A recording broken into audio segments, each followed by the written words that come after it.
Welcome for this special edition of the Broker Collective podcast. But unfortunately, we are missing a member of the team as Lewis is here with us, but Jamie is in bed with cold or man flu or something similar.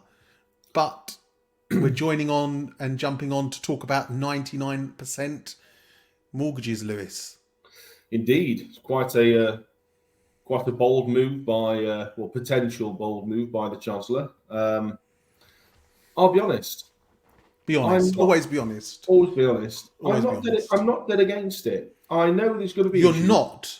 I'm not dead against it. No, I don't mind it with caveats. With caveats. Okay. So yes, I'm more in favour of building affordable homes. Yeah. Definitely, I think that would be the actual solution. Mm-hmm. However, we can't magic up homes anytime soon. It's not something, and certainly there doesn't seem to be the political will to, for example, build in the social sector. So I'm not dead against it, as I say, but with caveats. So if, for example, it was capped at, say, 4 times income multiple, only use base income, Oh, which is come quite on, Lewis. 4 times income multiple. What's that going to get the average first time buyer? That sort of might work up in the north, but it's not going to get them anything in London and the southeast, is it? okay. Well, 4.5 then. Well, okay, standard income multiples, but as long as it was, for example, no more than 25 years, 5-year fixed rates, that kind of stuff. So yeah, I'm not dead against it. It's not a silver bullet. It's not going to change. It's not really going to move the needle that much. But for the people that aren't able to save the deposit because of the rents that they're paying, it could help those people onto the property ladder, especially as we're seeing, a number of landlords selling up. And actually, it could push on house builders to start building because if more people are selling, if it injects more um, momentum into the market, that could see the house builders return to building again. So For those of you who are just joining us, The Independent is reporting Adam Forrest, the political correspondent, who I think I've spoken to a few times, is reporting that Sunak is considering a radical plan for 99% mortgages to help first time buyers. You wouldn't think there's an election around the corner, would you? But yeah, it's basically the article saying that they're considering this as a measure to help more people onto the property ladder. Now, I personally am against this for a number of different reasons, but Lewis is for it. Lewis, let me tell you the reason why I'm not a big fan of this. Firstly, with a 99% mortgage, all it takes is for the market to drop slightly and straight away you're in negative equity. Okay. So that's the obvious reason that I'm against it. Even if the government gives guarantees to the lenders to get this over the line, all this is going to do is mean that people are going to owe money for longer to the lenders potentially because something's going to have to happen with the affordability calculation to make the numbers stack up. Okay. mhm. There are other ways to solve this problem. Okay. And it's not a new problem. This has been going on forever. Firstly, you could actually start by building starter homes for first time buyers. And I'm not talking about flats and blocks of flats with leasehold issues and service charges and this, that, and the other. 1 or 2 bedroom starter homes for people to start their journey, and these are exclusively available to first time buyers. You could add the caveat, conversely, that when they come to sell it, that they can only sell it on to first time buyers, similarly to some of the conditions of shared ownership. But at least that would keep stock of properties for people who want to get onto the ladder. What do you think about that? Riz, I would wholeheartedly support more building. Without a doubt, that is ultimately the fix to build more houses and more affordable houses in places that people want to live. Mm-hmm. Without a doubt, Yeah. that is the will would be the biggest driver of leveling out house prices and giving people a leg up to Mm-hmm. own their own home. I completely agree. But what's the reality of that happening? it's not going to happen anytime soon, but this problem has not just crept up on us. This problem has been around forever. Even with Help to Buy, a number of people have taken advantage of it with the deposit schemes, for example. But even those, who did they ultimately benefit? The developers? Okay, I do understand that house building and development and construction is a very critical part to the UK economy and we need to support them. But ultimately, in a lot of those areas, all it did was push prices up and up and up. And although you've got a lender who's giving you the ability to get that, is that necessarily the right thing to do? Do we need a return of maybe Help to Buy in some format to try and solve this problem? I'm not a fan of Help to Buy returning. I'm not a fan of money being given out by the government for that purpose, because all it does is ultimately increase the share price of house builders. Mm-hmm. So I'm not a fan of that, no. However, we do know that saving the deposit is often the biggest barrier for many people, especially when they don't have help from the bank of mum and dad or significant inheritances that have been left by the grandparents. So we do know that one of the biggest barriers to entry for many people is the deposit level. So whilst this isn't perfect by any stretch of the imagination, and I'm not sure that 1% would be right. I think perhaps 2.5% could be a little bit more sensible. And yes, they would undoubtedly push house prices probably a touch higher. That said, I suspect, as we were talking about on the last podcast, that house prices are going to continue to rise anyway. So if they're going to continue to rise, we might as well let first-time buyers have a chance at buying them. But Lewis, do you not also think the answer? I've got a key way to solve the UK housing crisis. Okay, we need a bipartisan. We need all of the parties to commit to a 10 to 20 year plan to build properties in the UK, regardless of who's in charge at the time. At the moment, we have got the very real problem of political parties and the future of this country being built on a 4 year cycle, i.e., an elections every 4 years. That's all we're going to commit to. By the time they come in and get their feet under the desk, they can't commit to anything and get nothing done, especially when you talk about the lead time of building a property from here onwards. In other countries, and I'm not saying these are model examples, but let's take the UAE, for example, they have got a long-term vision of where they want to put their country. They've got a long-term goal of what they want to set. And even though the ways the countries are run are completely different, that's what we are desperately missing in this country. We are missing a long-term strategy that, regardless of party, they need to commit to something to get this problem solved and sorted out. Otherwise, Lewis, how many housing ministers have we had so far? Let me just have a look. I think the current one is the what? Okay, here we go. We've got about 20, haven't we? No, Lee Rowley is the 16th housing minister since 2010. 16 housing ministers since 2010. Let me just say that again, Lewis, if you didn't hear that. 16, 6. Oh yeah. Housing ministers And since I think 20. I think it's 20 in the last 20 years. Probably, but that's just It's 20 even in the more last 20 ridiculous, isn't it? How are we going to solve this problem? Well, but this is the problem, is it? In terms of, everything is done for short-term political gain. We Yep. know. Let's be honest. This is a bribe to young people. Let's Of not. course it is, 100%. But I still think there's some merit to it. Not 1%, but a reduction in deposit requirements for people that are solely and exclusively first-time buyers, to allow them to take that step when they're, and if that prizes people that are in the grip of the private rental sector out of there and onto the property ladder, then I would support that. It's not my preferred route. My preferred route would be for the government to commit to building a ton of social housing so that people could have secure tenure and affordable rents that would take the sting out of the PRS, that would then hopefully force house builders to start building, because if they didn't, of course, their land is going to start devaluing. So that would be my preferred route. That's not on the cards. I wish it was. So what alternatives do we have? Realistic alternatives.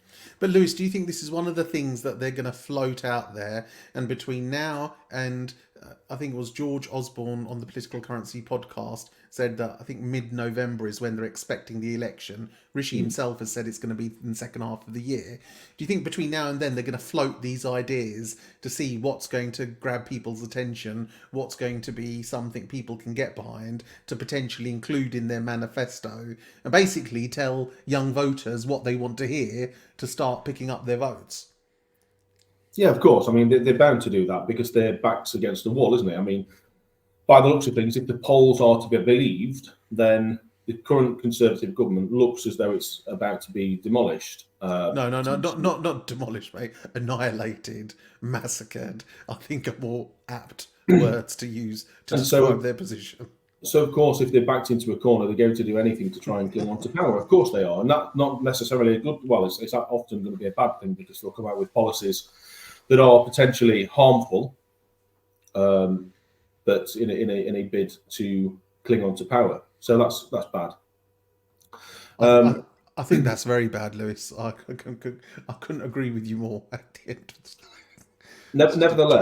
Nevertheless, we do know that, as I say, the biggest barrier to entry for many people who don't have the support of the bank of mum and dad, the biggest barrier to entry is often the deposit level.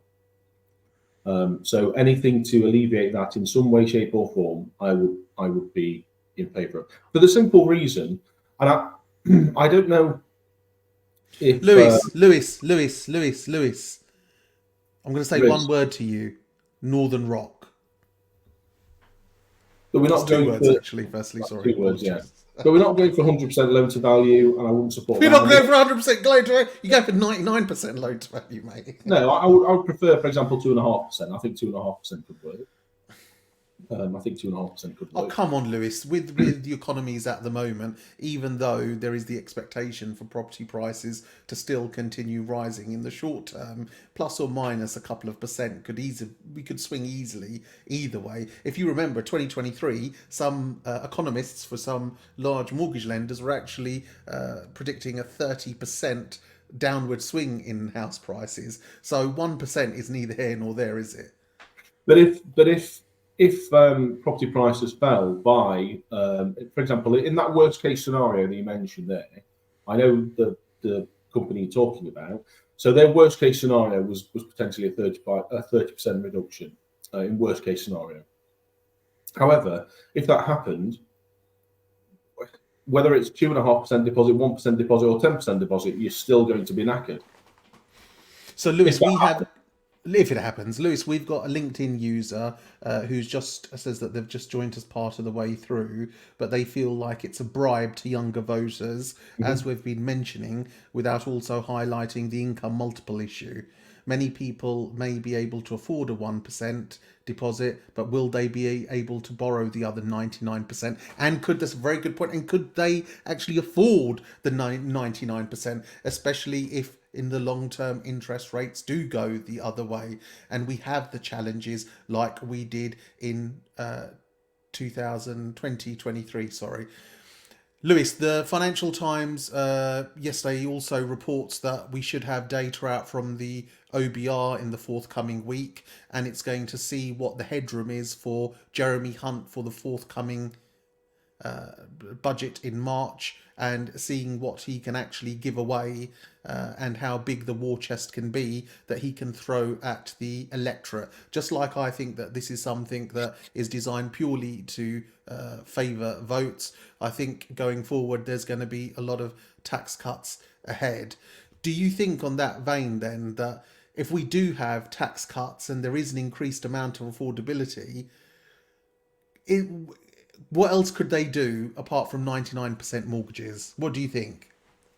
In terms of tax cuts, you mean, or with regards I just think full stop. And anybody who's, for the one or two people who are also watching us live, if you've got any suggestions, I'm not a fan of 99% mortgages. Lewis is. Jamie is unfortunately at home in bed, so we don't know what he's actually, his thoughts are on the topic. But do you think that there is an alternative, or do you think that this problem will continue for years and years to come? Of course, well, this problem, without building more houses, of course, it will continue. Here's the thing. I'm more a fan of smaller deposits, not necessarily 1%. Like I say, 2.5%, I think would work. But I'm more a fan of smaller deposits to help people onto the ladder than I am, for example, 6 times income and 40-year fixed rates. So we've already got a product out there that I think is potentially could be damaging if it gets big uptakes.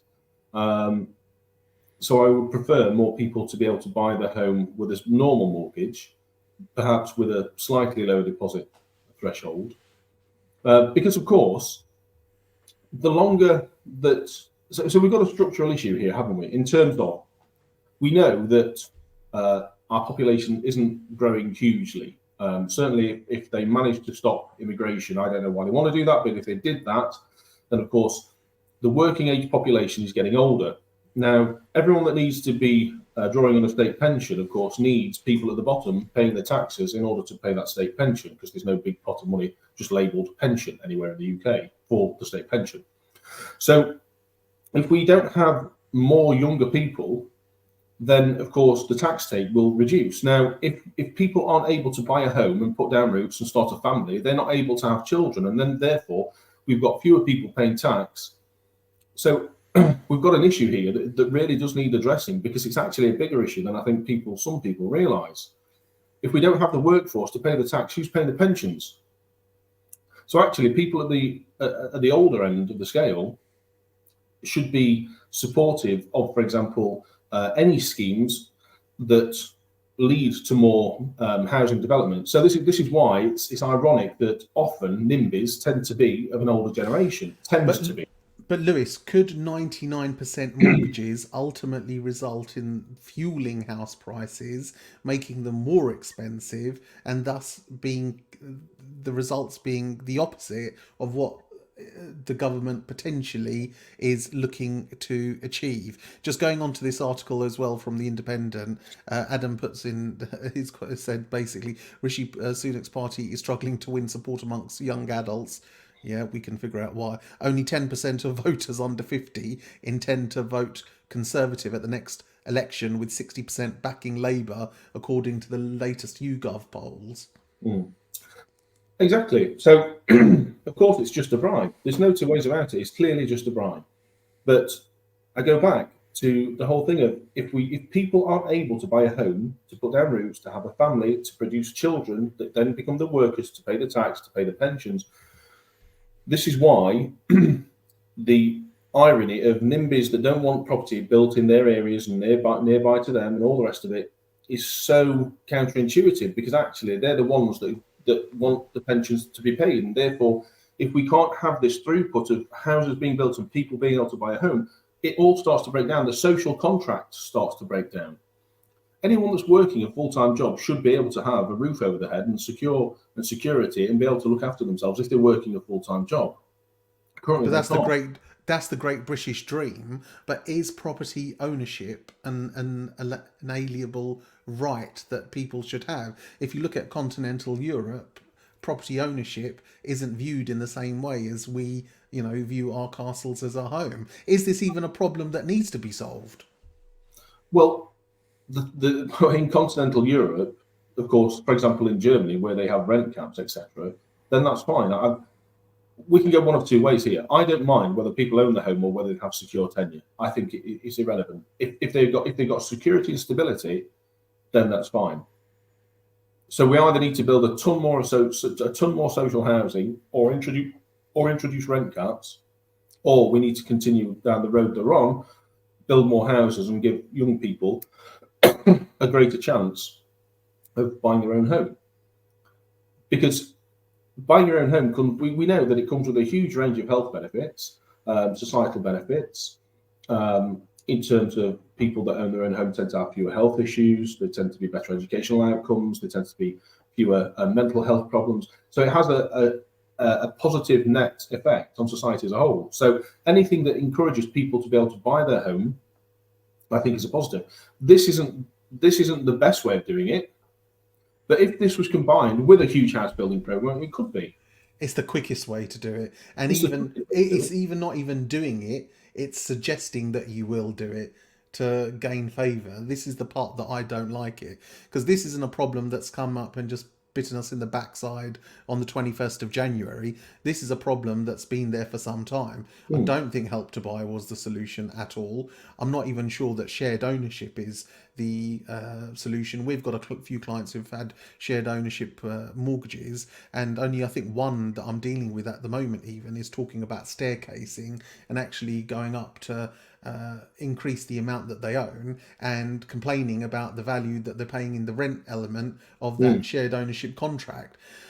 I don't also think that handing this problem over to the developers is the way forward. If we are going to build houses, we shouldn't just be running to the large developers. We should also be engaging smaller developers to also be encouraged to build houses using modern and efficient building methods and energy efficient practices. So we're ticking all of these boxes, and to get these homes quick. Lewis, we know that there's schemes where you can get pre-made houses and get them put up very quickly, okay? And I'm sure with where we are in 2024, we can get these houses, get the red tape sorted out, get planning permission, get these developments up and over quickly. I want starter homes. I don't want leasehold properties. I want freehold starter homes, 1 or 2 beds, reserved for first time buyers. When you want to sell them, you have to sell them to somebody else who's in exactly the same position, and then use that as the starting mode to get onto the property ladder. What are your closing points, Lewis?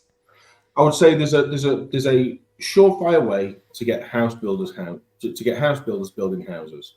It's not going to be popular. I'll probably get a lot of flack for this, but it would You'll be get to a lot of flack. introduce. Yeah, I always get a lot of flack You anyway. always get a lot of flack. It would be to introduce a land value tax.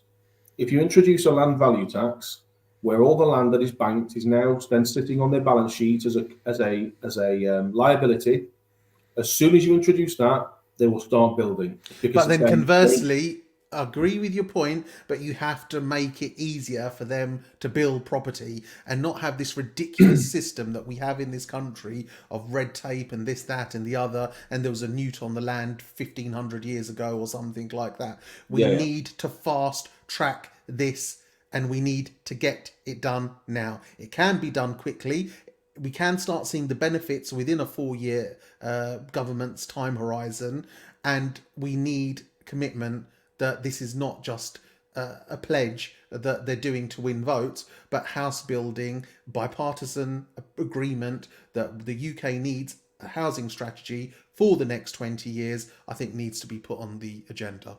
I'm I going to give you agree. the last word, Lewis. So I agree, and I would be in favour of a wholesale building programme that was done over with a 15, 20-year time horizon. However, again, something that might seem unpopular to some people is that if we're going to do that, we're going to need a lot more workers, and the fastest way to do that is to allow them to move to this country and work. That's not going to be popular either. But I mean, I personally don't have an issue with that, but I think let's open that can of worms for another day. All right, Lewis, it's great to Trawlerman Lewis, sorry, I should say.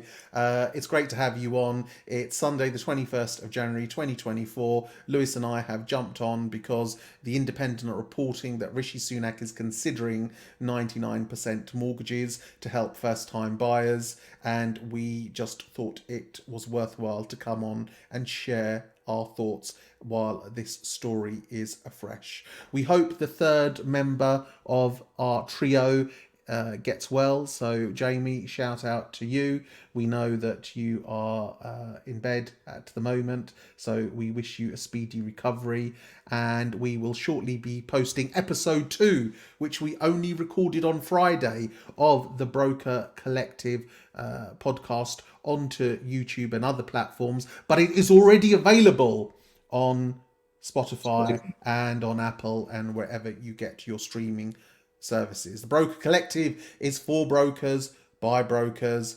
We are here to talk about the things that matter. But for now, take care. So there, guys.